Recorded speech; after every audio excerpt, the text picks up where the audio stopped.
Pemirsa apa kabar? Mari kita ikuti Warta Berita PTS tanggal 7 Agustus. Kasus kematian misterius terjadi di sekitar kawasan industri kota Taoyuan kemarin. Jasad seorang pria ditemukan tergantung di atas kabel listrik setinggi 60 meter. Investigasi awal menunjukkan bahwa korban diduga sebagai PMA asal Thailand. Namun penyelidikan lebih lanjut diperlukan guna menentukan identitas sebenarnya. Tanggal 6 sore, warga di distrik Kwesan, kota Taoyuan menyaksikan seorang pria tergantung di kabel setinggi 60 meter dan segera melapor polisi. Perusahaan Thai Power segera memutuskan aliran listrik. Namun berhubung jenazah berada di atas ketinggian 60 meter, petugas damkar baru bisa menurunkannya pada pagi ini. Korban diduga memanjat sendiri tiang listrik setinggi 20 lantai, lalu mengikatkan dirinya ke kabel, kemudian tergelincir akibat gravitasi dan tewas tersangkut di atas kabel. Muncul kabar bahwa ia adalah PMA Thailand yang telah hilang kontak dan berhasil ditemukan oleh temannya lewat sinyal ponsel untuk melacak posisinya. Investigasi lebih lanjut diperlukan guna memastikan identitas korban. Presiden Donald Trump mengumumkan pemberlakuan tarif 100% terhadap produk semikonduktor di seluruh dunia. Namun produk chip dan semikonduktor yang diproduksi atau yang dijanjikan akan segera diproduksi di Amerika dibebaskan dari pajak. Sementara itu, perusahaan TSMC tidak memberikan komentar terkait pernyataan Trump yang menyebutkan bahwa TSMC akan menanam modal sebesar $200 miliar Amerika di Amerika Serikat.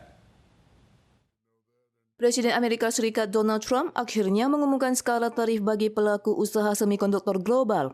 100% tariff on all chips and semiconductors coming into the United States. But if you've made a commitment to build, or if you're in the process of building, as many are, there is no tariff. Okay? Menanggapi kebijakan baru ini, Apple mengumumkan akan menambah dana investasi $100 miliar Amerika di samping dana investasi senilai $500 miliar Amerika pada awal tahun yang akan mengalihkan lebih banyak rantai pasokan Apple kembali ke Amerika. Mengenai apakah TSMC yang telah memiliki fasilitas produksi di Amerika Serikat akan dikecualikan dari tarif 100%, Trump tidak menjawab langsung pertanyaan ini. Namun spekulasi positif telah mendongkrak harga saham TSMC naik tajam pada 7 Agustus yang bahkan sempat menyentuh rekor tertinggi $1.180 Taiwan. Meski demikian, kekhawatiran tetap ada. Tarif 100% untuk chip yang diproduksi di luar AS ini mungkin memicu gelombang migrasi industri semikonduktor ke Amerika.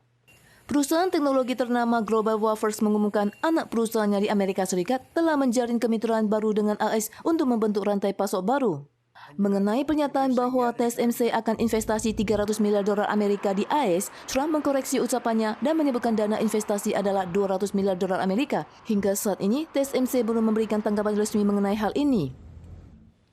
Hujan lebat membanjiri lahan perkebunan sayur di Yunlin dan mengakibatkan tanaman membusuk. Volume pasokan pasar buah dan sayur siluo telah berkurang hampir 50%.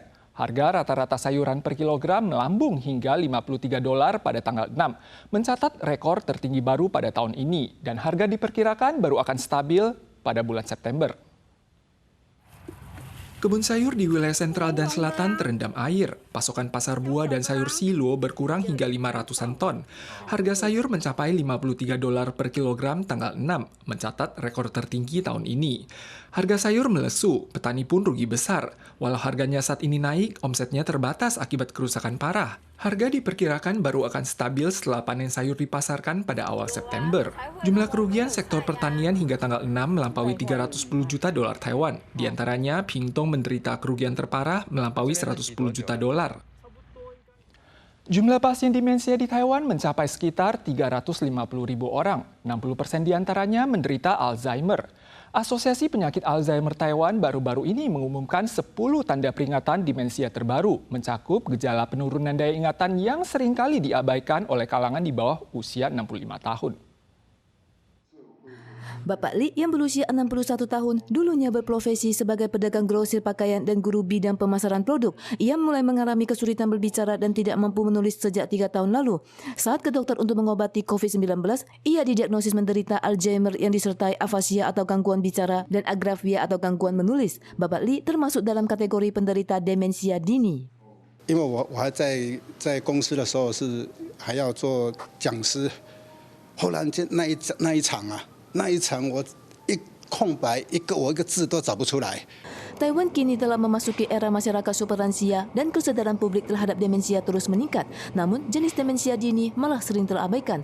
Asosiasi Penyakit Alzheimer Taiwan TADA meluncurkan daftar terbaru 10 tanda peringatan demensia dini yang mencakup penurunan daya ingatan, kesulitan mengatasi masalah, tidak mampu menangani tugas yang dikuasai sebelumnya, bingung terhadap waktu dan tempat, kesulitan berbicara, meletakkan barang pada tempat yang salah, daya evaluasi memburuk, dan perubahan perilaku secara mendadak. 这10个症状当中，如果其中有1个或2个跟以前比较，或者是这个觉得它有越来越恶化，那当然就可以来就医。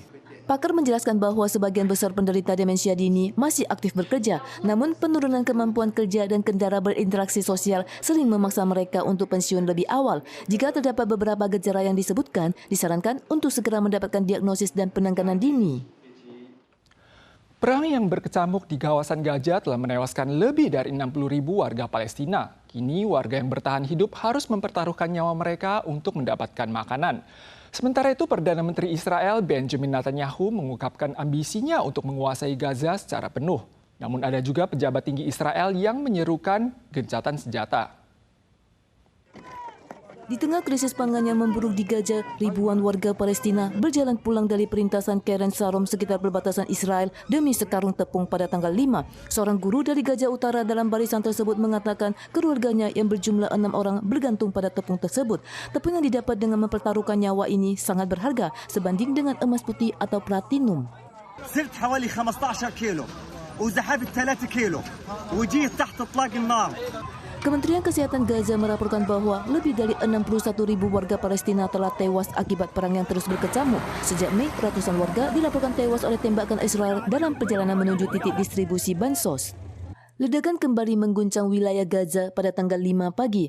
Perdana Menteri Israel Benjamin Netanyahu menyatakan rencana memperluas operasi militer untuk sepenuhnya menguasai Gaza dan akan dibahas dalam rapat kabinet. Namun rencana ini ditolak oleh militer Israel dan sejumlah mantan pejabat tinggi yang justru mendesak dilakukannya gencatan senjata.